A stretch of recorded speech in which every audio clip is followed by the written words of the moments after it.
Welcome to the Tipping Point Show. I'm Jimmy Evans. I'm so glad that you've joined me today.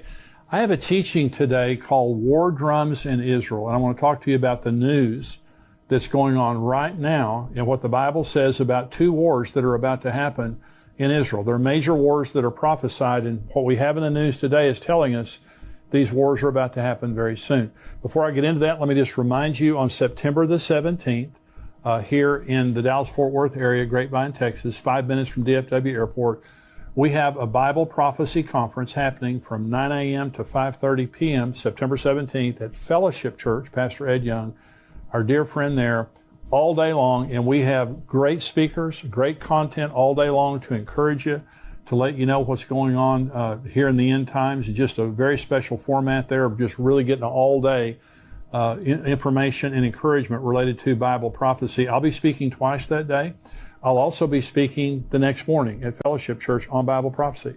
So if you attend the conference and you're able to stay over, you can hear me again on Sunday morning. We also have Pastor Billy Crone, who's a regular guest here on the program. We have Greg Laurie, who is a contributor to endtimes.com. He's written many books on the end times, terrific speaker, terrific content. We have Dr. Mark Hitchcock. He's written over 30 books on the end times. He is a contributor here to endtimes.com. He'll be speaking that day, along with Pastor Ed Young, who is a terrific speaker, great pastor, great speaker, and Rabbi Jonathan Cahn, who is a dear friend of mine, who I believe is the most gifted prophet of our time. His books are bestsellers. He has revelation that is off the charts, incredible and accurate. And so he'll be there bringing a special message. And so it's $99 a person to attend. It's $49 for the live stream, but we want to give you a 20% discount. We know we have a lot of subscribers to YouTube on our YouTube channel. If you haven't subscribed, hit that button and subscribe right now.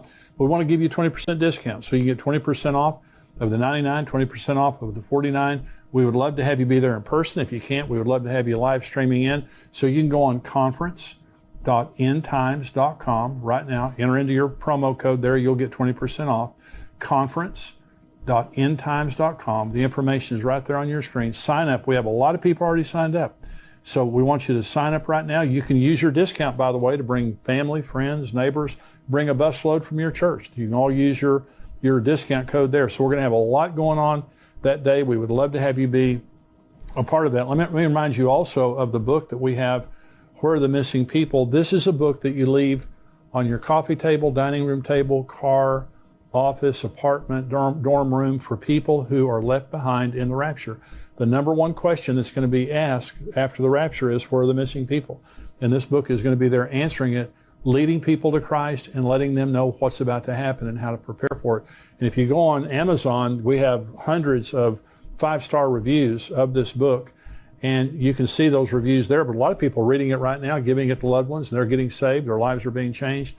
And so it's not just for later. Many people are reading it right now, and it's changing their lives. So where are the missing people? You can go on Amazon. You can also go to missingpeoplebook.com. And if you're buying more than one copy, we give you some great discounts there for missing people. So let me get into this teaching today on war drums in Israel. We live in a very, very serious time. And I know that all of us feel the oppression of what's going in the world right now. And not just related to Israel, but just economically, the pandemic, the evil and wickedness in the world, China, Russia, the war in Ukraine, all the things that are happening. It is oppressive. I mean, this is something I've never experienced before.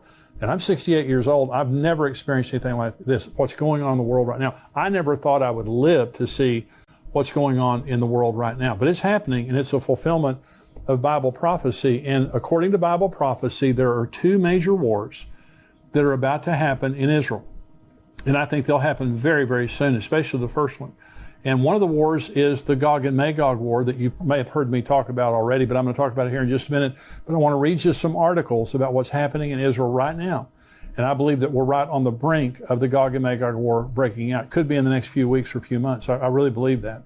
But also the Battle of Armageddon. Let me talk about Armageddon first, because what's happening right now in the news is also pushing us very close to Armageddon. Now, this is Joel chapter 3.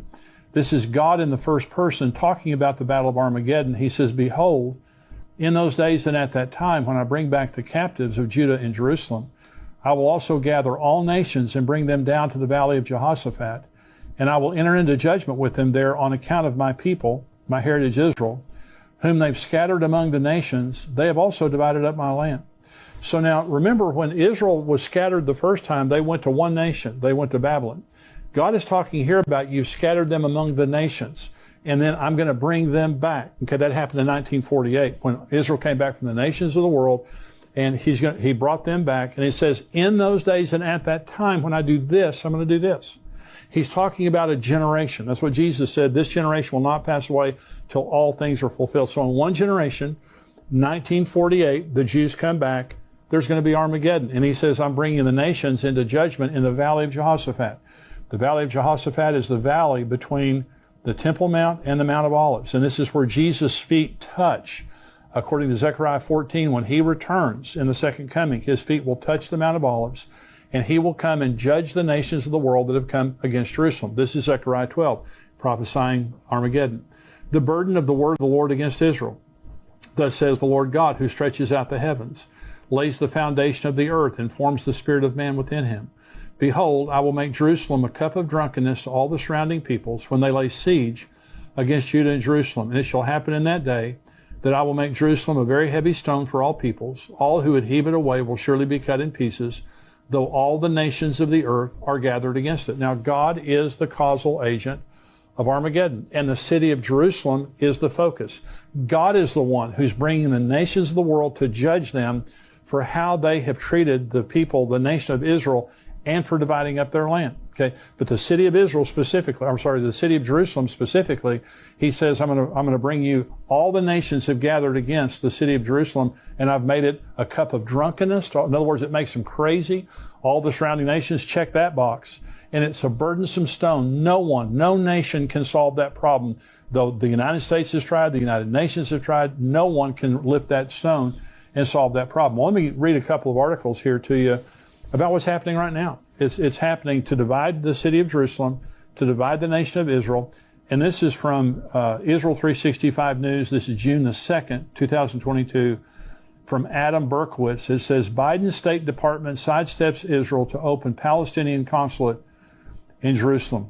And this, let me read a little bit of this article. In a briefing on Tuesday, Ned Price, the spokesman for the Biden administration's Department of State, was asked to comment on reports that they have permanently shelved plans to reopen the consulate in eastern part of Jerusalem. Price responded that the reports were inaccurate. This is quoting him. I don't have any personal announcements to preview, Price said, prefacing his statements. What I can say is that at least part of your question or part of the premise you put forward is not accurate. We remain committed to opening a consulate in Jerusalem. We continue to believe it can be an important way for our country to engage with and provide support to the Palestinian people. We're continuing to discuss this with our Israeli and our Palestinian partners, and we'll continue to consult with members of Congress as well. Meanwhile, at this very moment, we have a dedicated team of colleagues working in Jerusalem and our Palestinian Affairs Office focused on engagement with and outreach to the Palestinians. And this article goes on to talk about how the Biden administration is committed to a two-state solution and going back to pre-1967 boundaries. It means Jerusalem is divided. East Jerusalem goes to the Palestinians, and what they're saying is they're going to open a consulate. They're not talking to the Israelis. They're being extremely rude to the Israelis. They're going to, and disrespectful. They're opening a consulate, which is an embassy, to the Palestinians in East Jerusalem, recognizing East Jerusalem as belonging to the Palestinians and not to the Jews. This is Armageddon. Okay, this is what causes Armageddon. So here is an article, Israel 365 News, June 6th, again from Adam Berkowitz. Here's the title. Jews of Judea, Samaria vow 10 new Jewish settlements during Biden's visit to Israel. And so what they're saying is here that during Biden's visit, rather than honoring what he's saying, see, if the Jews give up East Jerusalem, they lose 2,000 homes for Jews. If they give up Judea and Samaria, is what the United Nations calls the West Bank. The Jews call it Judea Samaria. It's the land just there around Jerusalem, there, bordering what's called the West Bank. They lose 400,000 homes in the West Bank. The pre-1967 boundaries displace almost 10% of the Jewish population in Israel. There's 7 million Jews in Israel. 600,000 would be displaced by this. And what they're saying is when President Biden came over, they're trying to embarrass Naftali Bennett, the prime minister. And they're also trying to get back, and as a sign to President Biden, they're not giving up the West Bank. They're not giving up East Jerusalem. This is Armageddon. Armageddon is about the Jews won't give up Jerusalem. They won't give up East Jerusalem. They're not going to give up the land. They've tried this land for peace nonsense, and they don't get any peace for it. And so they're not going to give it up, but they're going to try to impose the United Nations at some point. This is what causes Armageddon. The nations of the world are going to try to force Israel to give up this land, and they're not going to do it. And so what we're seeing right now by the policies of the Biden administration is furthering Armageddon. It's going to happen, and it's happening right before our very eyes. Let me talk now about the Gog and Magog war. And so God is furious that the nations of the world, the way they're treating Israel, they're trying to divide up the land. But there's also the Gog and Magog war that also God is the causal agent of the Gog and Magog war. And let me read you now. This is Ezekiel 38. You've probably heard me talk about this before. This is Ezekiel 38.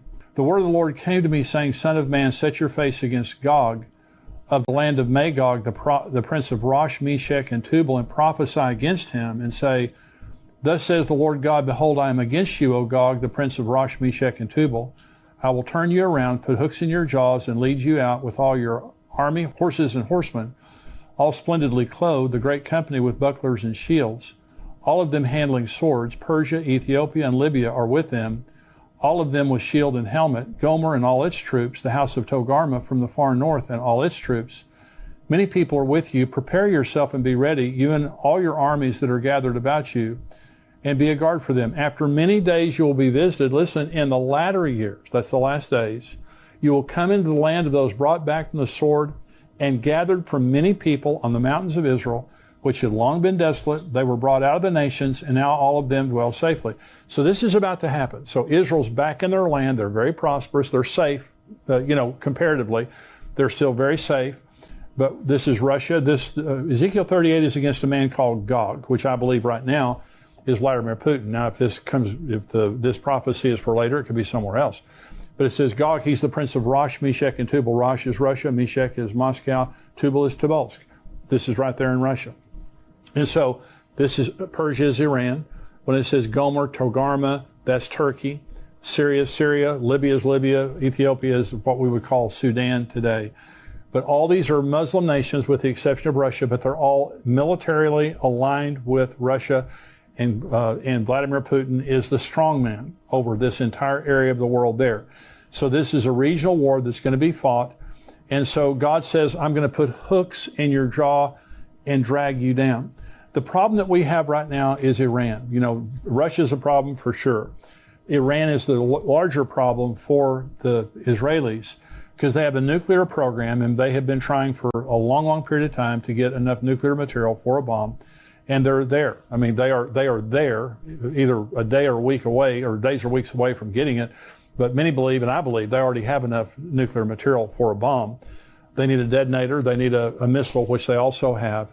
But they're at the final stages of putting this together. Now, Israel has been conducting for the last month. They just finished a huge, massive drill called Chariots of Fire, and this is practicing bombing Iran and practicing defending all their borders when they get finished bombing Iran. Because they know once they bomb Iran, all heck's going to break loose. And so remember, there's going to be a provocation. God says, I'm going to put hooks in your jaw. I'm going to draw you down to the mountains of Israel. Well, Russia, Iran, Syria, and Turkey are already on the northern border of Israel right now with weapons, ready to attack. And so Israel's bombing in Syria almost every day, Iranian installations there, and Iran is there to build a force, to build a base right on the northern border where they can invade Israel. They're just looking for the opportunity. Well, so this is an article from the Jerusalem Post, and it says, this is June 2nd, Israel sends submarine warships to Red Sea in signal to Iran. It says, in a signal to Iran, an Israeli Navy sent an advanced Dolphin-class submarine and 2 warships for an extensive training excursion into the Red Sea as parts of Chariots of Fire, the Israeli Defense Forces' months-long war simulation that will end this week. And so it talks about, in this article, let me just read you the very end of this article. It says, Chariots of Fire simulated an all-out war on many fronts and was aimed at strengthening the country's defenses and the resilience of its home front, as well as increasing the effectiveness of communication between various corps and commands. The exercise involved nearly every branch of the Israeli Defense Force, including the ground forces, Air Force, Navy, logistics, intelligence, technology, and more in the region. Last week, several quadcopter drones smashed into a suspected Iranian nuclear research and drone facility at Parchin, killing one engineer. Mere days before, 2 assassins on motorbikes shot dead an Iranian military colonel in the heart of Tehran. In February, several drones hit an Iranian unmanned aerial vehicle, UAV, base in the west of the country at Kermanshah. Although never officially taking responsibility, various subtle hints by Israeli officials and media reports have left little doubt as to the provenance of these attacks. Now listen to the rest of this article, because this is very important. This is all part of what the Israeli government, just under a year in power, has come to describe as the Octopus Doctrine, a new and risky expansion of its campaign against Iran's military and nuclear capability, the Octopus Doctrine. If in years past Israel did hit inside Iran, it was done covertly, usually through spies and cyber attacks, and almost always targeted Iranian nuclear scientists and facilities. For almost a decade, too, Israel made no secrets of its campaign of airstrikes, primarily inside Syria, against Iranian allied militias and weapons shipments. But now, Israeli officials openly describe a new defensive strategy, as one termed it in the Daily Beast, aimed at the head of the octopus in Iran, and not just his tentacles across the region in places like Syria, Lebanon, Gaza, and Iraq. One more paragraph here. For many years, the Iranian regime has carried out terrorism against Israel and the region via proxies. But for some reason, the head of the octopus, Iran itself, has enjoyed immunity.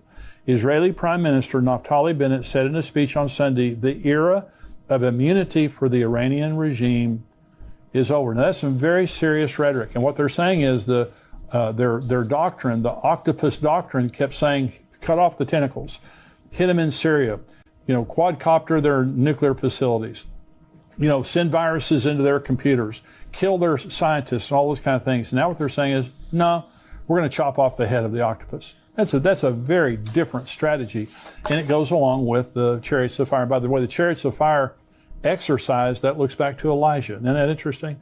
That Elijah, I believe, will be one of the 2 witnesses in Israel, and so he could already be in Israel right now, but I just think it's very interesting. This is an article from the Times of Israel from the United Nations, and they're saying Iran not providing credible answers on material at undeclared sites. Well, Iran's been lying to everybody forever, and so they shouldn't be surprised by that, but they have found uranium traces at 3 different facilities that weren't supposed to have uranium, and the Iranians will not give an answer for it. And so they're lying. They've got more uranium than they're saying they have. And so they've just been caught. And this is the Jerusalem Post. One more article here. Iran crossing uranium enrichment threshold cannot be avoided. Okay, this is from the International Atomic Energy Agency. Okay, it cannot be avoided.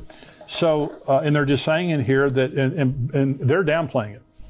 And they're saying, Iran's going to get nuclear material, but they don't have a detonator, and they don't have it's going to take them a while to build a bomb. Well, North Korea built bombs and had nuclear capability right under our noses. They became a nuclear state under sanctions while the entire world was watching, making much more progress than the world realized. The same thing's happening in Iran right now.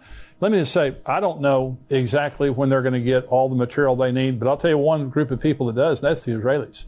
The Israelis have moles inside of their facilities, or nuclear facilities.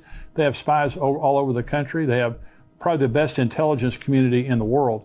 And so the Israelis know exactly where Iran is. And isn't it interesting? With that knowledge, they're having a massive drill called Chariots of Fire. Not just practicing bombing Iran, but also defending their borders after they've bombed Iran. Very interesting. So Iran must be making some progress in that regard. Now, so let me say this. So there's Armageddon, it's all right there. It's all unfolding before our eyes.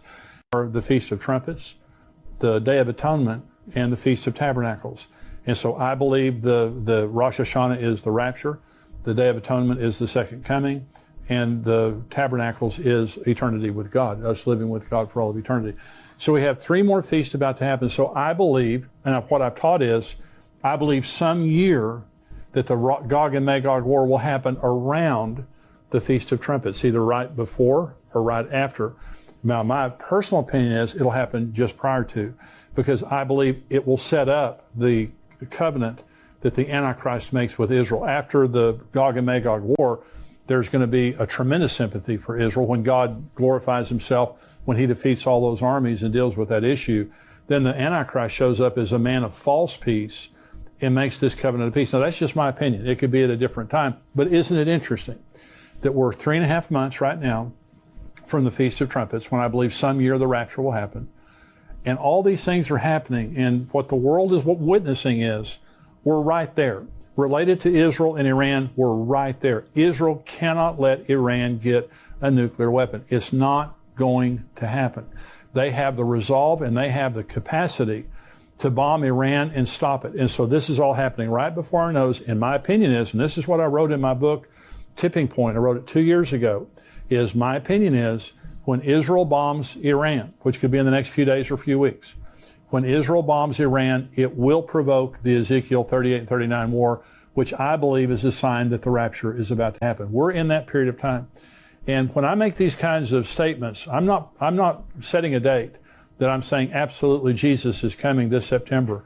But I've never seen in my lifetime the events that we have going on in the world right now. And in my heart, I pray that this is the year that Jesus will return.